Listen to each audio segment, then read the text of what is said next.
فلا أقسم بمواقع النجوم وإنه لقسم لو تعلمون عظيم إنه لقرآن كريم في كتاب مكنون لا يمسه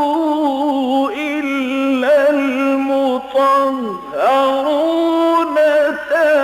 تنزيل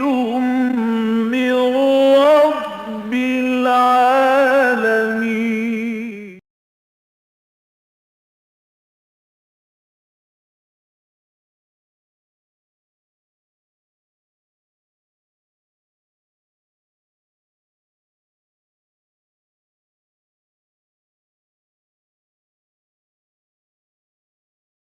أعوذ بالله من الشيطان الرجيم. بسم الله الرحمن الرحيم. تبارك الذي جعل في السماء بروجا وجعل فيها سراجا وقمرا منيرا وهو الذي جعل الليل والنهار خلفة لمن أراد أن يذكر أو أراد شكورا وعباد الرحمن الذين يمشون على الأرض هونا وإذا خاطبهم الجاهلون قالوا سلاما والذين يبيتون لربهم سجدا وقياما والذين يقولون ربنا اصرف عنا عذاب جهنم إن عذابها كان غراما إنها ساءت مستقرا ومقاما والذين إذا أنفقوا لم يسرفوا ولم يقتروا وكان بين ذلك قواما والذين لا يدعون مع الله إلها آخر ولا يقتلون النفس التي حرم الله إلا بالحق ولا يقتلون النفس التي حرم الله إلا بالحق ولا يزنون ومن يفعل ذلك يلقى أثاما يضاعف له العذاب يوم القيامة ويخلد فيه مهانا إلا من تاب وآمن وعمل عملا صالحا فأولئك يبدل الله سيئاتهم حسنات وكان الله غفورا رحيما ومن تاب وعمل صالحا فإنه يتوب إلى الله متابا. صدق الله العظيم. رب اشرح لي صدري ويسر لي أمري واحلل عقدة من لساني يفقه قولي. اللهم ألهمنا رشدنا وأعذنا من شرور أنفسنا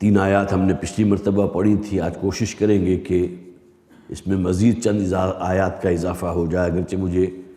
ممکن نظر نہیں آ رہا کہ آج کی نشست میں ہم اس کی تکمیل کر سکیں گے۔ اس سے پہلے بھی میں نے عرض کیا تھا کہ قرآن حکیم میں جو طویل صورتیں ہیں ان کا آغاز اور اختتام وہ انتہائی جامع ہوتا ہے، جس کی سب سے سنہری مثال سورہ بقرہ،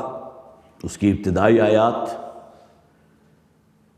اور ساتھ ہی آخری آیات کی جن میں انتہائی جامع دعائیں ہیں۔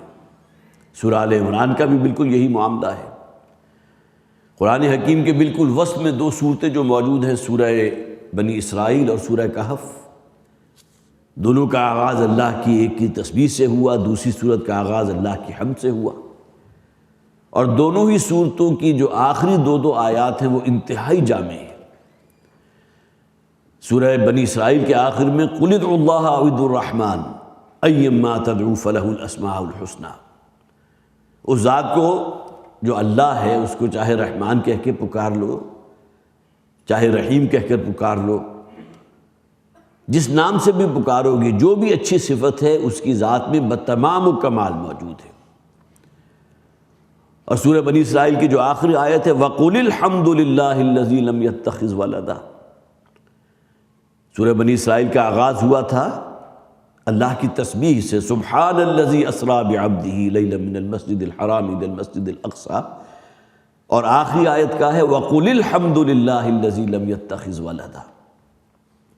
اس سے فوراً بعد صورت ہے سورہ کہف، اس کا آغاز ہوا اللہ کی حمد سے، الحمد للہ الذی انزل علی عبدہ الکتاب ولم یجعل لہ عوجا، اور اس سورہ مبارکہ کی بھی آخر میں 2 آیات ہیں جو لفظ قل سے شروع ہو رہی ہیں۔ قل لو کان البحر مدادا لکلمات ربی لنفد البحر قبل ان تنفد کلمات ربی، اے نبی ان سے کہہ دیجئے اگر دنیا کے تمام سمندر سیاہی بن جائے اور تمام درختوں کو قلم بنا لیا جائے، اگرچہ اس آیت میں تو یہ الفاظ نہیں ہیں، سورہ لقمان کے آخر میں موجود ہیں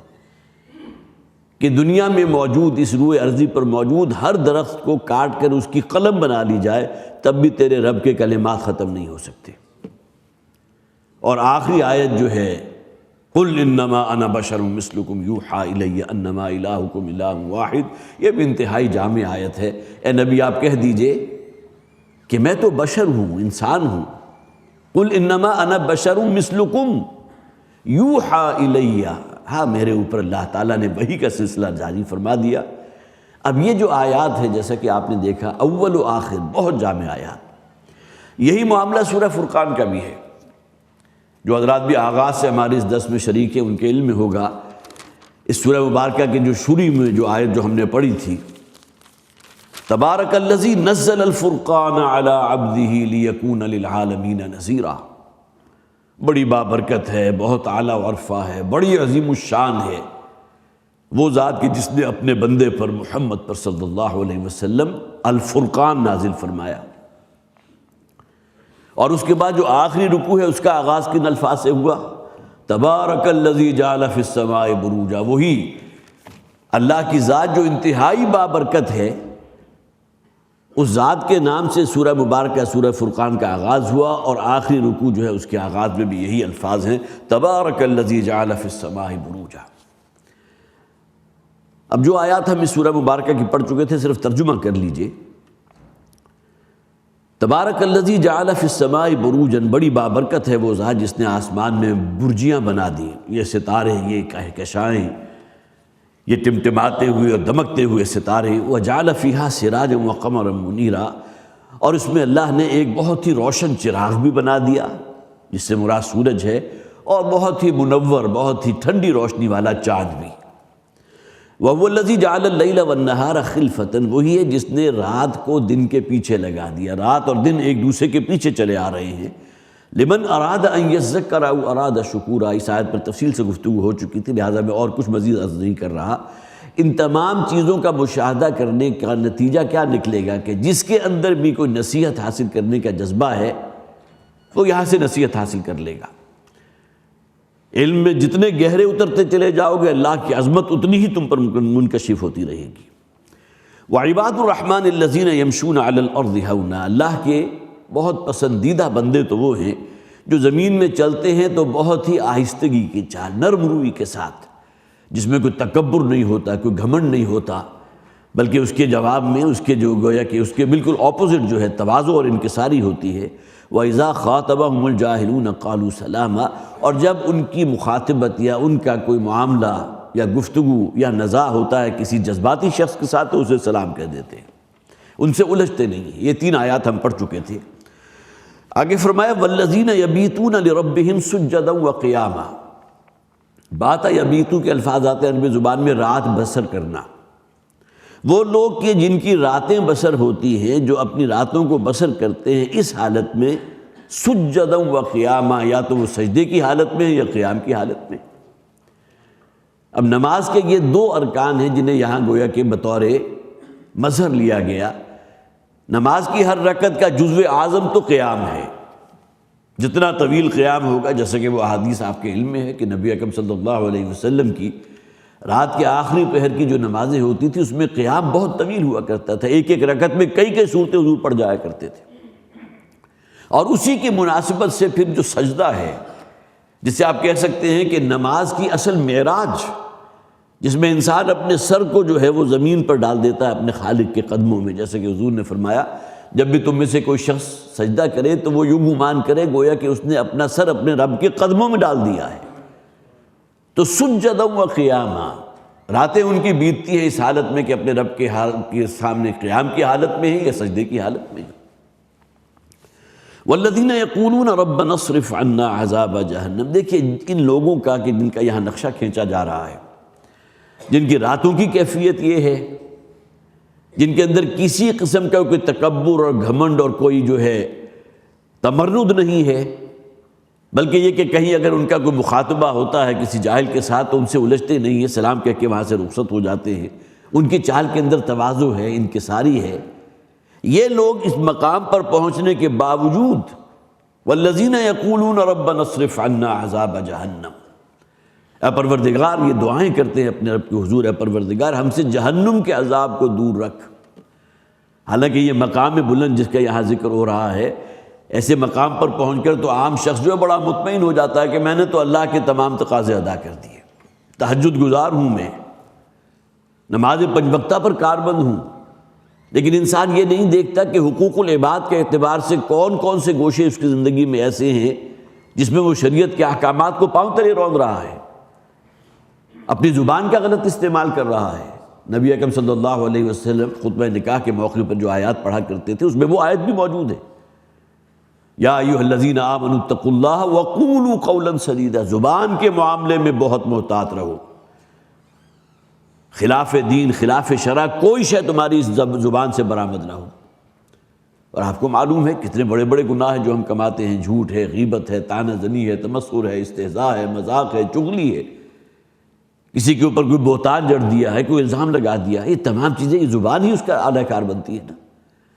تو وہ لوگ کہ جن کی زندگیوں کا نقشہ یہ ہے، جو اس مقام پر پہنچے ہوئے ہیں، اس کے باوجود ان کی کیفیت کیا ہے؟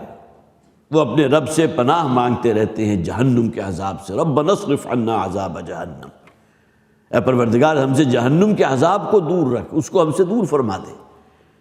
حضرت عمر رضی اللہ تعالیٰ عنہ کا وہ جو ہے جملہ، بلکہ حضرت ابوبکر صدیق رضی اللہ تعالیٰ عنہ کی طرف بھی اسی قسم کے جملے منسوب ہیں۔ حضرت عمر فرماتے ہیں کاش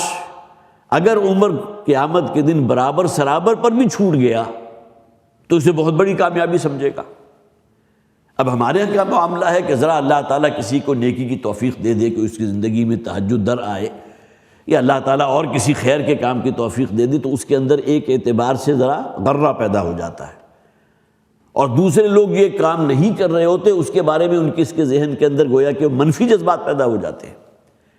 جیسا کہ حکایات سعدی یا حکایات رومی کے اندر ایک بہت خوبصورت حکایت ہے کہ ایک رات جب کہ والد صاحب جو تہجد پڑھا کرتے تھے تو انہوں نے اپنے بیٹے کو بھی، جو نوجوان تھا ابھی، اس کو بھی جگا دیا کہ چلو بھائی تم بھی کھڑے ہو جاؤ، وہ بھی تہجد پڑھنے لگے۔ تہجد کی نماز سے جب فارغ ہوئے تو بیٹے نے کہا اپنے باپ سے کہ ابا جان بڑے ہی بدقسمت ہیں وہ لوگ جو صبح خیزی، یہ جو تہجد کا جو نعمت اللہ نے دی ہے اس سے محروم ہیں۔ تو باپ نے فوراً منع کر دیا، اب یہ شے اس چیز کی علامت ہے کہ تمہارے اندر شیطنت در آ رہی ہے، تم اپنے آپ کو دوسروں سے بڑھیا سمجھنے لگے ہو، حالانکہ تمہیں تو اللہ تعالیٰ کا جو ہے زیر بار احسان ہونا چاہیے کہ اللہ نے تمہیں توفیق عطا فرمائی. یمنون علیک ان اسلموا قل لا تمنوا علی اسلامکم. یہ بادیہ نشین جو بدو ہیں وہ آ کر حضور پر اپنا احسان دھرا کرتے تھے کہ آپ کو ہمارا احسان مند ہونا چاہیے کہ ہم آپ پر ایمان لے آئیں. اے نبی ان سے کہہ دیجئے کہ تم ہرگز مجھ پر احسان نہ دھرو. بل اللہ یمن علیکم ان ہداکم للایمان. بلکہ اصل احسان تو اللہ تعالیٰ کی ذات کا ہے کہ اس نے تمہیں ایمان کی توفیق عطا فرما دی. تمہیں تو اس کی ذات کے سامنے سراپا تشکر ہونا چاہیے جس نے تمہیں توفیق دی ہے اور تم نے اسلام قبول کر لیا ہے، بجائے اس کے کہ تم میرے اوپر اپنے ایمان اور اس اسلام کی دھونس جماؤ. جو صحیح طرز فکر ہوگی وہ تو یہ ہوگی کہ اللہ تعالیٰ اگر کسی نیکی کی توفیق عطا فرماتا ہے تو اس کے رد عمل میں بجائے یہ کہ انسان کے اندر کوئی غرہ پیدا ہو جائے، کوئی گھمنڈ اور تکبر پیدا ہو جائے. جیسے کہ میں نے عرض کیا تھا کہ شیطان کے اندر یہی تمدرد تھا نا، یہی تکبر تھا جس کی بنیاد پر آندھا درگاہ ہو گیا. ہمیشہ ہمیشہ کے لیے اس کے اوپر لعنت مسلط کر دی گئی. انا خیر منہ خلقتنی من نار وخلقتہ من طین. میں تو آدم سے بہت بہتر ہوں، مجھے تو نے آگ کی لپٹ سے پیدا کیا. آگ بڑی لطیف شے ہے، اور آدم کو جو ہے سڑے ہوئے اور جسے آپ کہیے متعفن گارے سے پیدا کیا. تو نیکیوں کے رد عمل میں کہیں انسان کے اندر اگر تمرد اور سرکشی پیدا ہو جائے تو اس سے زیادہ تباہ کن شے کوئی نہیں. سورہ حامیم سجدہ ہمارے منتخب نصاب کا بہت اہم درس ہے. اس میں جو فرمایا گیا وَمَنْ أَحْسَنُ قَوْلًا مِّمَّنْ دَعَا إِلَى اللَّهِ وَعَمِلَ صَالِحًا. سب سے بہترین بات تو اس کی ہوگی جو لوگوں کو اللہ کی طرف پکارنے والا ہو، قرآن کی طرف دعوت دینے والا ہو، دین کی طرف دعوت دینے والا ہو. وَقَالَ إِنَّنِي مِنَ الْمُسْلِمِينَ. لیکن اس کے طرز عمل میں یہ نہیں ہونا چاہیے کہ اس کے اندر کہیں کوئی تکبر پیدا ہو جائے کہ اب میں دوسرے لوگوں سے بڑھیا ہو گیا، میں داعی اللہ ہوں، میں لوگوں کی طرف بلانے والا ہوں. بلکہ وہ کہے میں بھی تم ہی مسلمانوں میں سے ایک ہوں. جیسے کہ ابھی سورہ کہف کی آخری آیت میں نے آپ کو سنائی تھی قُلْ إِنَّمَا أَنَا بَشَرٌ مِثْلُكُمْ. اے نبی ان سے کہہ دیجئے میں تم جیسا انسان ہوں. ہاں ایک فرق ہے مجھ میں اور تم میں کہ مجھے اللہ تعالیٰ نے منصب رسالت کے لیے سلیکٹ کر لیا ہے، چن لیا ہے. اوحا الیہ، مجھ پر وہی نازل کی جاتی ہے جو تمہیں حاصل نہیں ہے. یہ نعمت اللہ تعالیٰ نے مجھے عطا فرما دی. تو نیکیاں اور انسان کا وہ مقام حاصل کرنا کہ جس کے نتیجے میں اگر اس کے اندر کہیں سرکشی اور تمرد پیدا ہو جائے تو جیسا کہ میں نے عرض کیا اس سے بڑی ہلاکت کوئی نہیں. سورہ حامیم سجدہ کا جو میں حوالہ دے رہا تھا اس میں فرمایا گیا وَإِمَّا يَنزَغَنَّكَ مِنَ الشَّيْطَانِ نَزْغٌ فَاسْتَعِذْ بِاللَّهِ. اور اگر شیطان تمہیں کوئی چوک لگا ہی دے، مقام دعوت تک اللہ نے تمہیں پہنچا دیا، لوگوں کو بلا رہے ہو نیکی کی طرف، ہدایت کی طرف، قرآن کی طرف، دین کی طرف، اور اس موقع پر شیطان کا جو سب سے بڑا حربہ ہوتا ہے وہ کیا ہوتا ہے کہ اپنے آپ کو ذرا اعلیٰ درجے کی شے سمجھو. اب گردن کے اندر جو ہے جسے آپ عام طور پر کہتے ہیں سریا آ جانا چاہیے، لوگوں سے اعراض کرو، لوگوں سے اعتنا کرو، بے اعتنائی کا معاملہ کرو. وَإِمَّا يَنزَغَنَّكَ مِنَ الشَّيْطَانِ. اگر کہیں شیطان کی طرف سے چوک لگ ہی جائے، شیطان کہیں اپنے حملے کو کارگر کر بیٹھے اور تم اپنے اندر محسوس کرو کہ وہ جذبات جو ہیں جسے آپ کہیے کہ اپنا کچھ بلند ہونے کے جذبات اگر کہیں پیدا ہو رہے ہیں تو فوراً اللہ کی پناہ حاصل کرو. یا دوسرا طرز عمل یہ بھی ہو سکتا ہے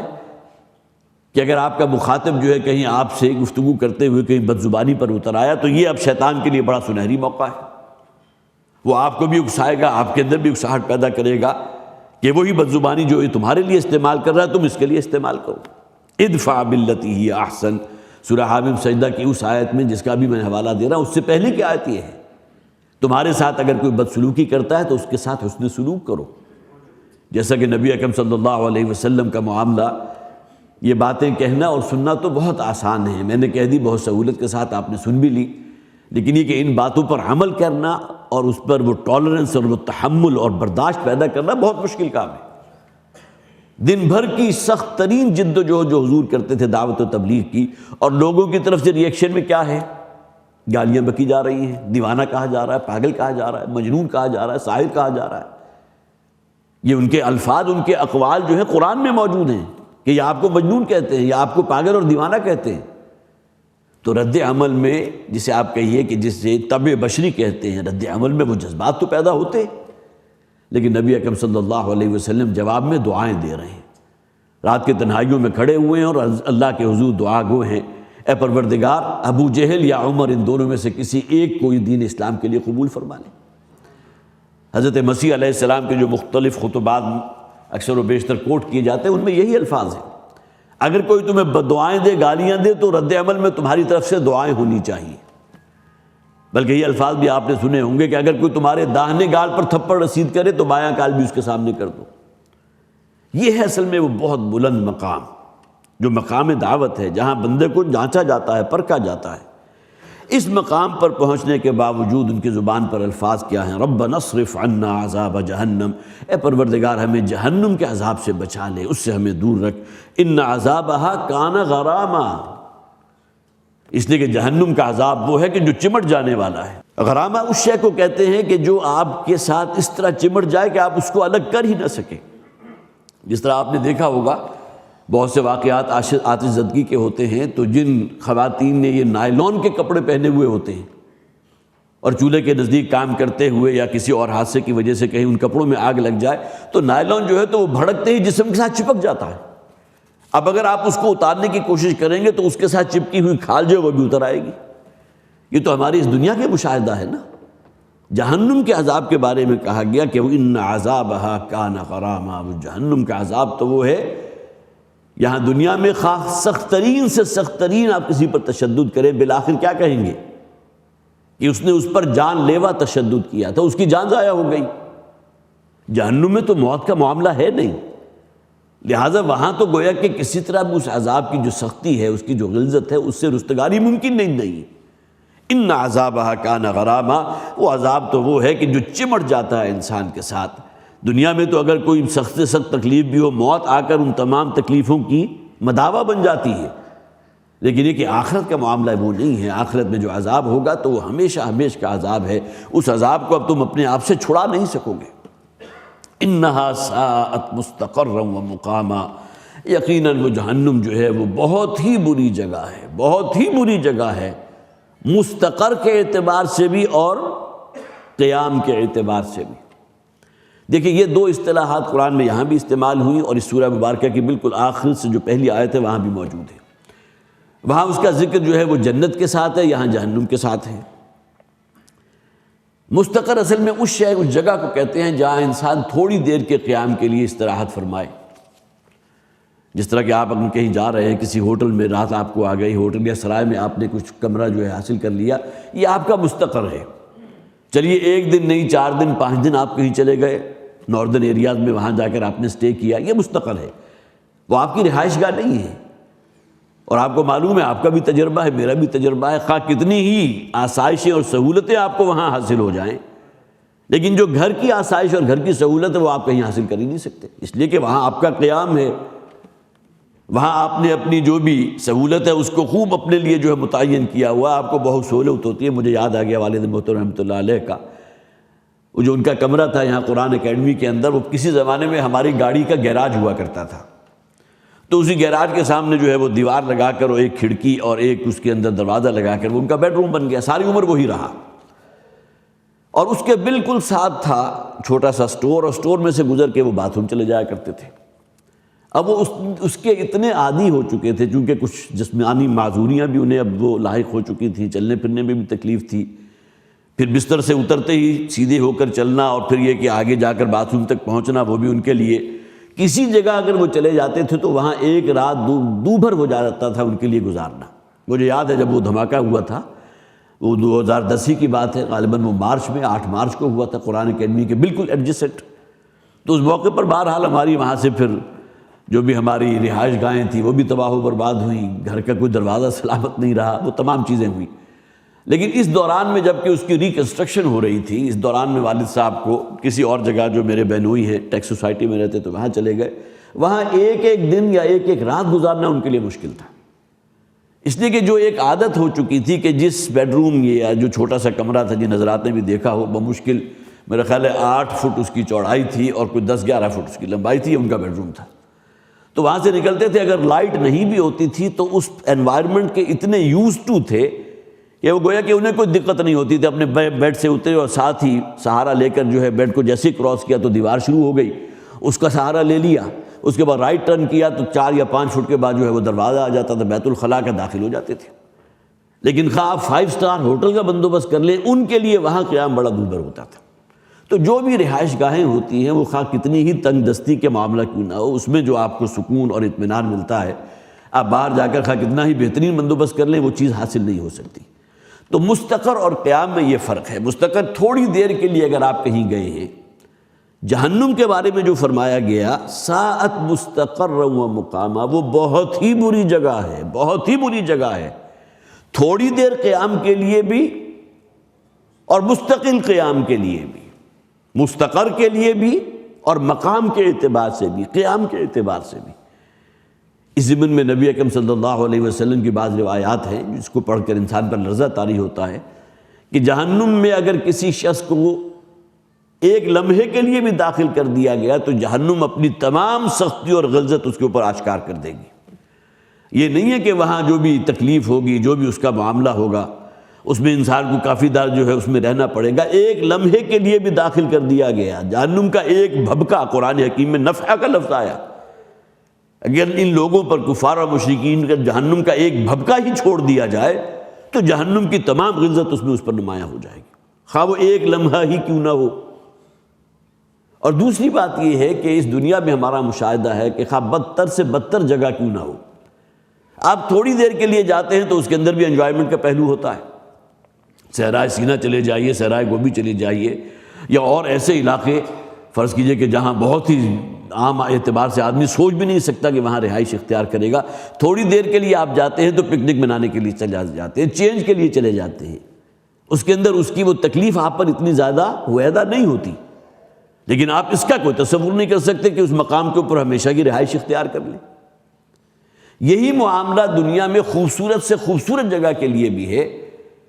آپ وہاں تھوڑی دیر کے لیے جائیں تو آپ اس سے جو بھی لطف حاصل کرنا چاہیں گے کر لیں گے، لیکن اگر کہیں آپ کو وہاں مستقل قیام کرنا پڑ جائے تو اس جگہ میں آپ کے لیے کوئی خوبصورتی اور کوئی رعنائی نہیں ہوگی۔ اکثر و بیشتر یہی مشاہدہ، سوئٹزرلینڈ رہنے والوں سے پوچھ لیجیے، جب ہم جا کر دیکھتے ہیں تو ہماری آنکھیں جو ہے وہ چوپٹ ہو جاتی ہیں اور دنگ رہ جاتے ہیں اس خوبصورت مناظر کو دیکھ کر، لیکن وہاں کے رہنے والے ٹھیک ہے، اس بات کو تو اپنے لیے یقیناً وہ بہت بڑی نعمت سمجھتے ہوں گے کہ ہمیں یہاں رہائش میسر ہے، لیکن وہ خوبصورتی اور رعنائی جو اولین دنوں میں یا چند لمحات میں آپ کے اوپر منکشف ہوتی ہے وہ ہمیشہ نہیں رہتی۔ یہ بالکل ایسی ہی بات ہے کہ کھانے کے لیے آپ کے پاس بہترین کھانے موجود ہوں، تھوڑی دیر میں آپ کی طبیعت جو ہے سیر ہو جائے گی، اگلے وقت پھر وہی کھانے آ جائیں، تیسرے وقت پھر وہی آ جائیں، بالآخر کہیں گے آپ کے لے جاؤ اس کو، مجھے تو دال یا اس قسم کی ہلکی پھلکی چیز لا کر دو، میں یہ چیز نہیں کھا سکتا۔ اس لیے کہ انسان کی جو طبعی اور بشری کمزوریاں اس کے اندر یہ شے موجود ہے، بہترین سے بہترین، لیکن اگر اس میں دوام اور مستقل پن آ گیا تو اس کے اندر ایک باسی پن پیدا ہو جائے گا، اس سے انسان کی طبیعت اکتا جائے گی۔ جہنم اور جنت ان دونوں کے بارے میں کہا گیا، جہنم کے بارے میں انہا ساعت مستقرا و مقاما، یہ جہنم بہت ہی بری جگہ ہے، بہت ہی بری جگہ ہے، تھوڑی دیر قیام کے لیے بھی اور ہمیشگی کے قیام کے اعتبار سے بھی۔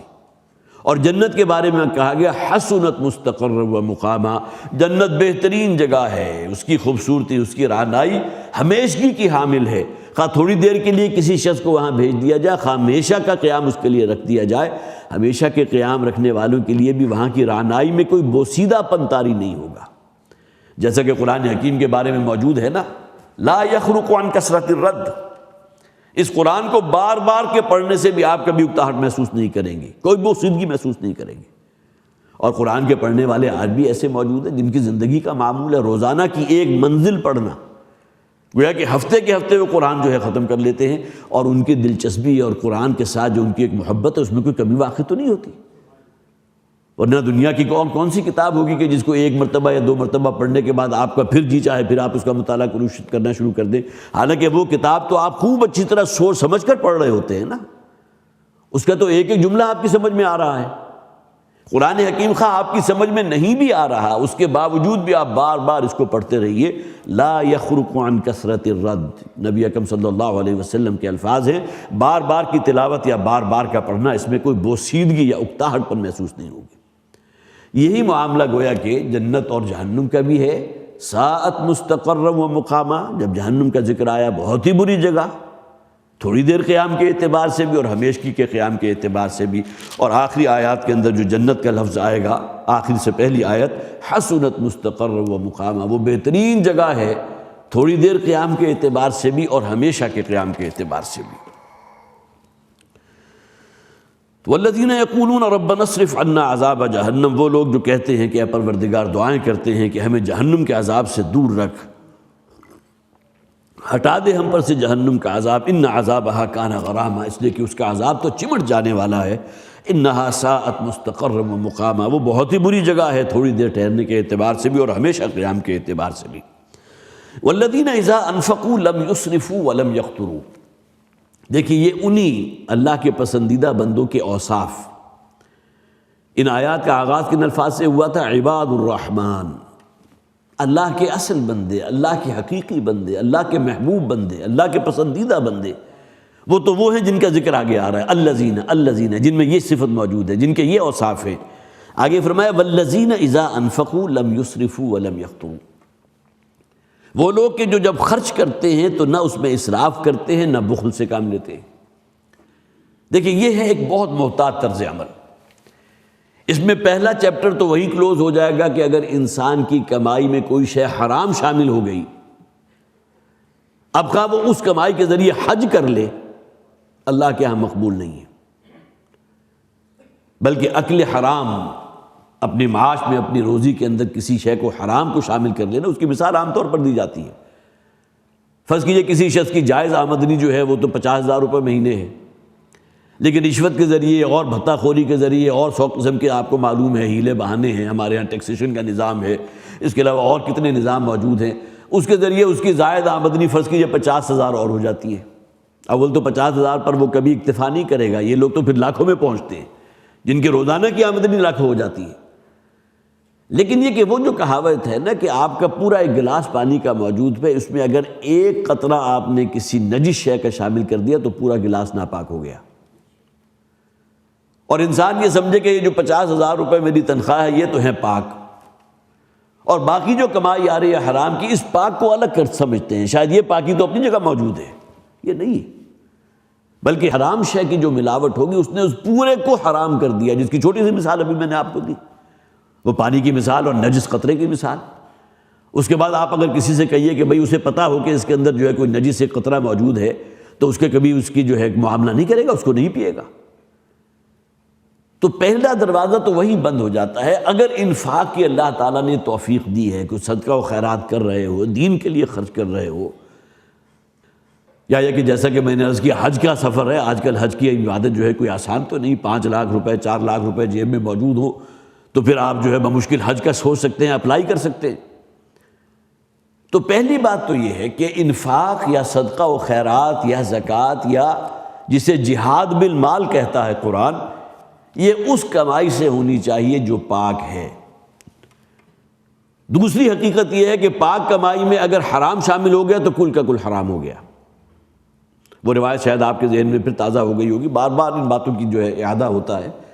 ظاہر ہے کہ یہی چیزیں ہمارے ایمانی جذبات میں اضافہ کرتی ہیں۔ جو حضور نے فرمایا تھا کہ ایک شخص ہے بہت طویل سفر کر کے پہنچا ہے بیت اللہ کا،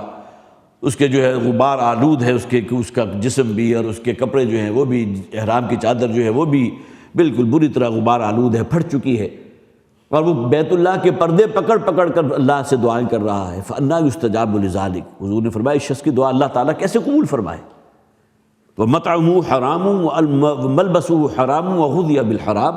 اس کا کھایا پیا بھی حرام کا تھا، اس کا لباس یہ احرام کی چادر جو ہے یہ بھی حرام مال سے خریدی گئی، اس کا تن و توش جو ہے وہ بھی حرام مال کے اوپر پل کر بڑا ہوا۔ فَأَنَّىٰ يُسْتَجَابُ لِذَٰلِكَ، اس شخص کی دعا کیسے قبول ہو سکتی ہے؟ تو معلوم ہوا کہ پہلی ونڈو جو ہے وہ حرام کی آمیزش ہو جانا انسان کی کمائی کے اندر، اس نے گویا کہ آگے وہ بالکل سب کو کراس کر دیا۔ اب اگلی طرف آئیے کہ کمائی تو حلال ذرائع سے ہے، لیکن یہاں بھی اسلام آپ کو کلیتاً آزادی نہیں دیتا کہ جیسے چاہیں اپنے مرضی سے اسے خرچ کریں۔ یہاں بھی ہمارے سامنے دین کی تعلیمات موجود ہیں،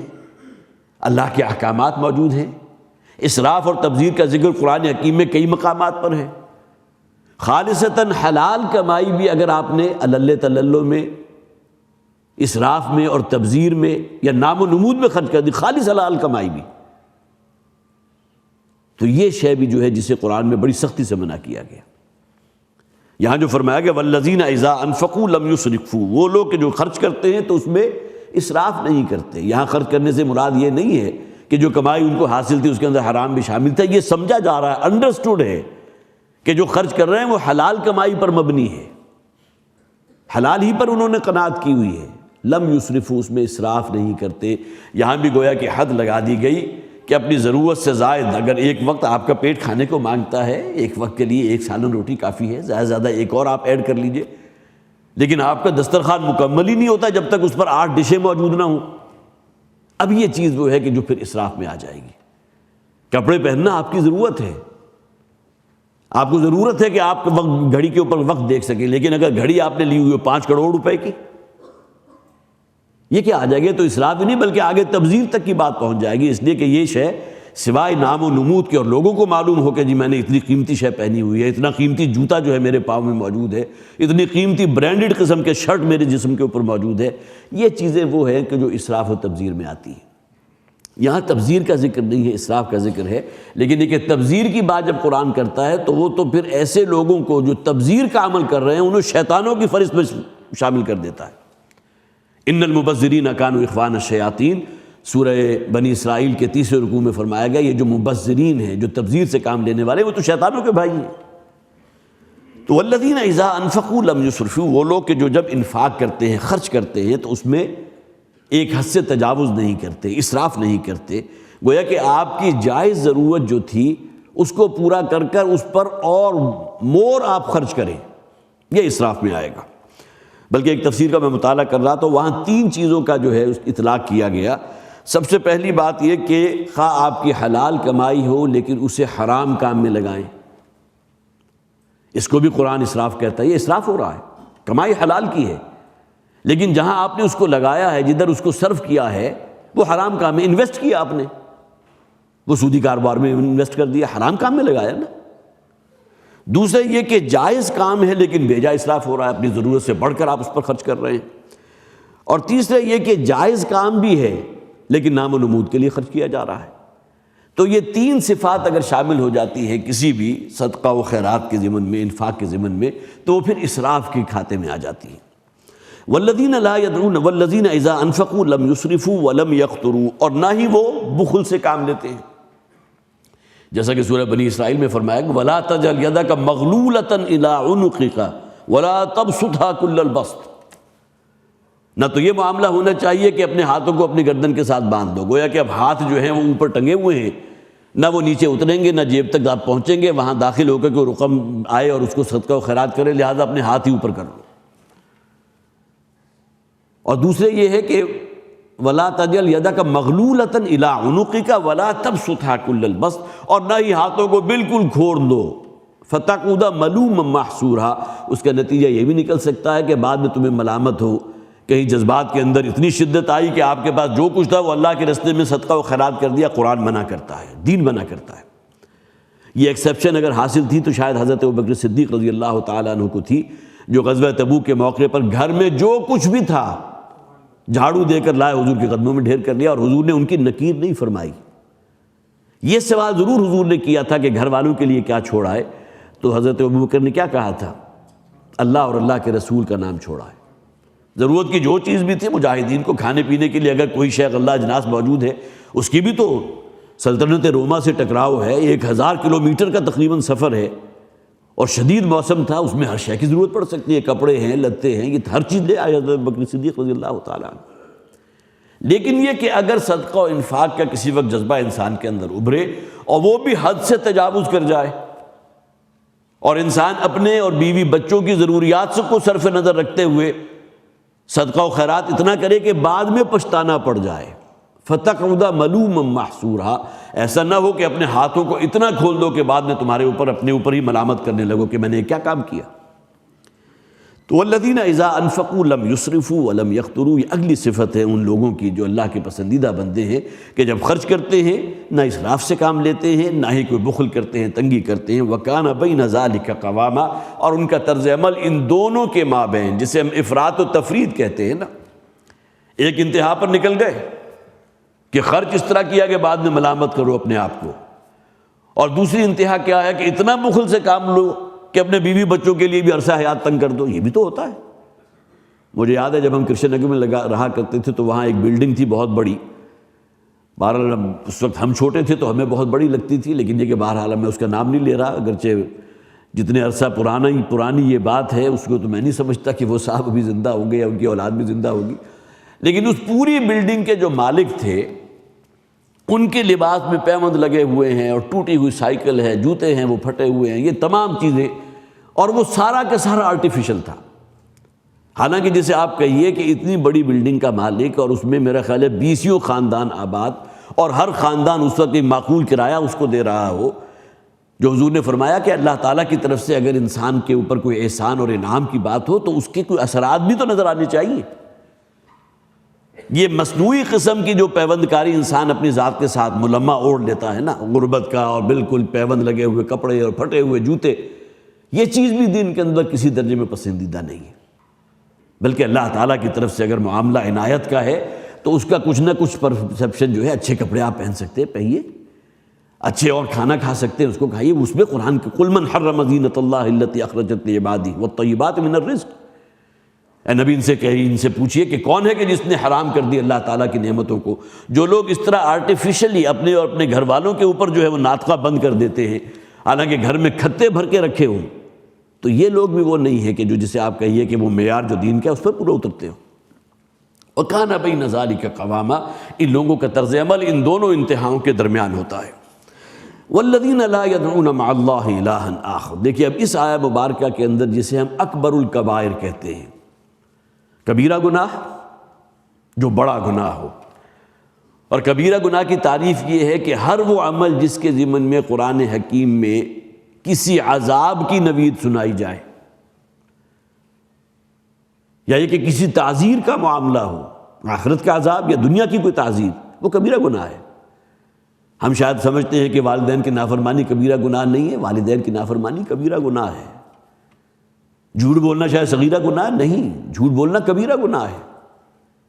ہمسایوں کے حقوق کو تلف کرنا کبیرہ گناہ ہے، اس لیے کہ حضور نے فرمایا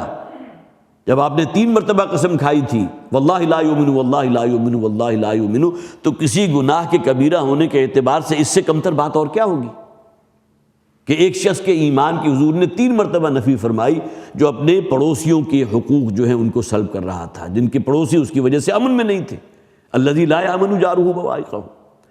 تو ہم شاید یہ سمجھتے ہیں کبیرہ گناہ یہی ہیں، شرک کرنا، کسی کو قتل کر دینا، کوئی زنا کر دینا،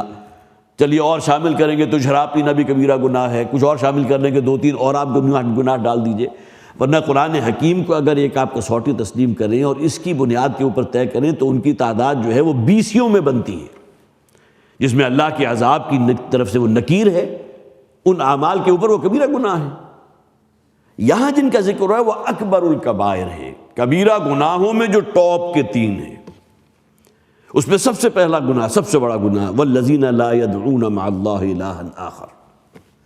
اللہ کے ساتھ کسی کو شرک کر کے وہ شریک ٹھہرا دینا، یا اللہ کے ساتھ شرک کرنا، خواہ وہ شرک فی ذات ہو، شرک فی صفات ہو، شرک فی الحقوق ہو، یہ کبیرہ گناہ ہے۔ قرآن حکیم میں فرمایا گیا نا ان الشرک لظلم عظیم، شرک بہت بڑا ظلم ہے، بہت بڑی ناانصافی ہے، بہت بڑی زیادتی ہے۔ اب شرک دونوں اعتبارات سے ہو سکتا ہے، یا تو یہ بندوں میں سے کسی کو اٹھا کر اللہ کے مقام تک پہنچا دیا کہ اس بندے کے اندر الوہی صفات موجود ہیں، یہ بھی شرک ہے، یا اللہ تعالیٰ کو نیچے اتارا اور کسی بندے کے بارے میں کہہ دیا کہ اللہ تعالیٰ اس کی ذات میں حلول کر گیا، انکارنیشن جسے کہا جاتا ہے، وہ بھی شرک ہے۔ اور شرک کی تو اتنی وادیاں ہیں، وہ حدیث آپ نے سنی بھی ہوگی کہ نبی اکرم صلی اللہ علیہ وسلم نے فرمایا کسی شخص کا اپنے شرک خفی پر مطلع ہو جانا اتنا مشکل اور اتنا کٹھن کام ہے جتنا سیاہ اندھیری رات کے اندر سیاہ پتھر کے اوپر رینگتی ہوئی ایک سیاہ چیونٹی کو دیکھنا۔ اب اس کا آپ تصور کر سکتے ہیں، مبالغے کی انتہا ہے، سیاہ اندھیری رات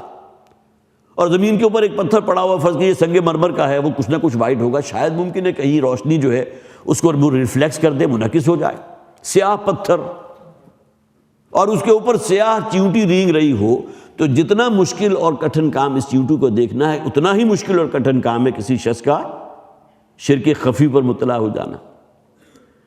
تو تو شرک کو ہم صرف یہ نہ سمجھے کہ کسی قبر کے سامنے سجدہ ریز ہو جائیں، یا یہ کہ کسی دیوی یا دیوتا کی جو ہے نام کی دہائی دیں، یا اللہ کی مدد کے سوا یا علی مدد کہہ دیں، صرف یہی شرک ہے۔ بلکہ شرک تو انسان کے عمل میں، اس کی سیرت و کردار میں اس درجے پیوست ہو جاتا ہے کہ اس کو آپ پہچان ہی نہیں سکتے۔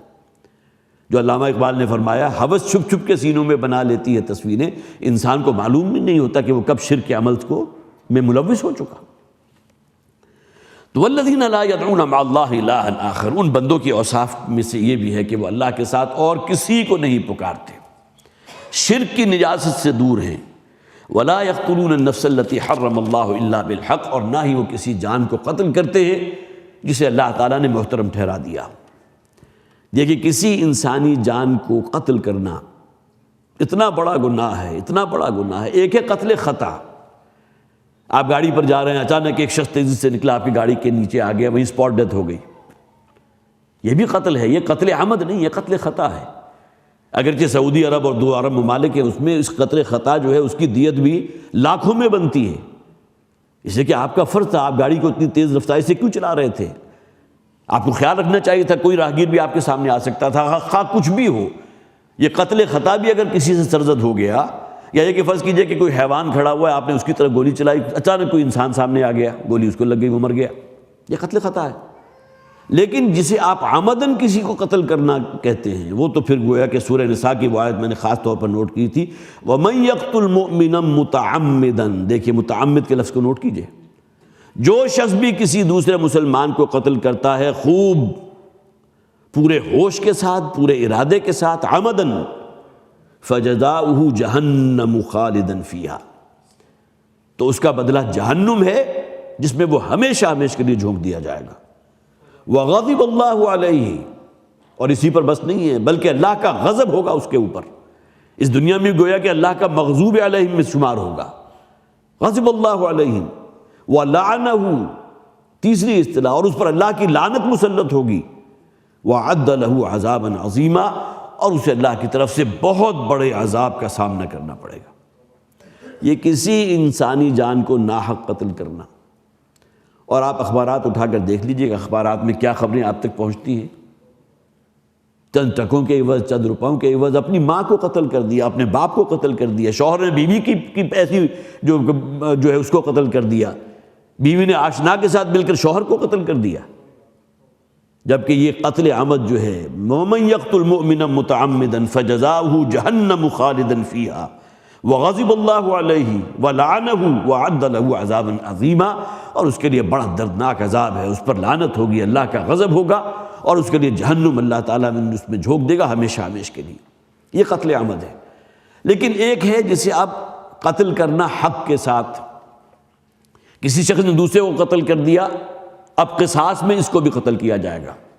یہ قتل ناحق نہیں ہے، یہ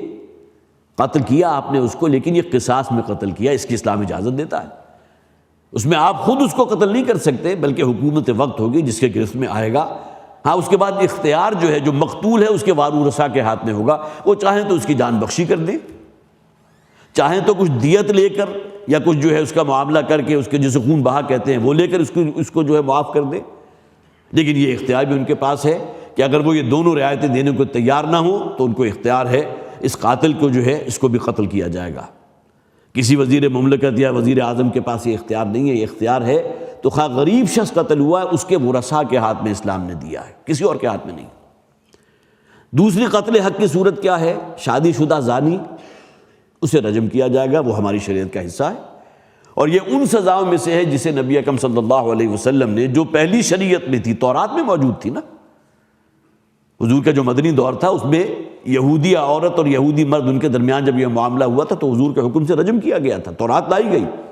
اور تورات پڑھ کر سنائی گئی، اور اس حکم کو اسلام میں بھی برقرار رکھا گیا۔ اسی طرح قتل مرتد،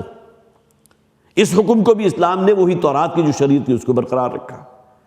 ہاں چوتھی شکل ایک یہ بھی ہے کہ کوئی حربی کافر، کوئی شخص کافر ہے لیکن حالت جنگ میں ہے، میدان جنگ میں آمنا سامنا ہے، تو اس کو قتل کیا جا سکتا ہے، اس کی جان لی جا سکتی ہے۔ یہ چار صورتیں ہیں جس میں آپ کہہ سکتے ہیں کہ جو ناحق میں شمار نہیں ہوگا، لیکن اس کے علاوہ جو بھی صورت ہو، اور اگر وہ قتل ہے، قتل خطا، تو اس کی رعایت ممکن ہے، لیکن جہاں تک معاملہ قتل عمد کا ہے اس کی کوئی رستگاری نہیں۔ تو ولا یقتلون النفس حرم اللہ الا بالحق، اور نہ وہ کسی جان کو قتل کرتے ہیں جسے اللہ تعالیٰ نے حرام ٹھہرایا ہے، جس کو اللہ تعالیٰ نے محترم ٹھہرایا سوائے حق کے ساتھ، ولا یزنون، اور نہ ہی وہ زنا کرتے ہیں، بدکاری کرتے ہیں، ومن یفعل ذلک یلقى اثاما، اور جو شخص بھی ان کاموں میں ملوث ہوگا، یہ اکبر الکبائر کا ذکر ہے، یلقى اثاما، وہ تو لازماً اپنی پاداش کو پہنچ کر رہے گا، وہ تو گویا کہ پھر عذاب سے نہیں بچ سکتا۔ ہاں توبہ کر لے تو آخرت کی عذاب اللہ تعالیٰ معاف کر دے گا، لیکن دنیا میں اگر اس کی قانون کی گرفت میں آ گیا تو توبہ اس کے قانون کی، اگر جو سزا اس کی طرف سے دین کی شریعت میں موجود ہے اس کو ساخط نہیں کر سکتی۔ کسی نے دوسرے کو قتل کر دیا اور قتل کرنے کے بعد وہ توبہ کر لیا، پروردگار میں تجھ سے توبہ کرتا ہوں، ان لوگوں سے بھی معافی مانگ لے، نہیں، دنیا میں اس کے اوپر قصاص کا قانون ہوگا۔ یہ الگ بات ہے کہ مقتول کے ورثاء کے ہاتھ میں اختیار ہے، وہ چاہے تو اس کو معاف کر دے۔ تو یلقى اثاما، وہ لازماً اپنی پاداش میں جا کر پڑے گا، یضاعف له العذاب یوم القیامت ویخلد فیہ مہانا، اور قیامت تک کے لیے اس کے عذاب کو دگنا کیا جاتا رہے گا، قیامت کے دن بھی،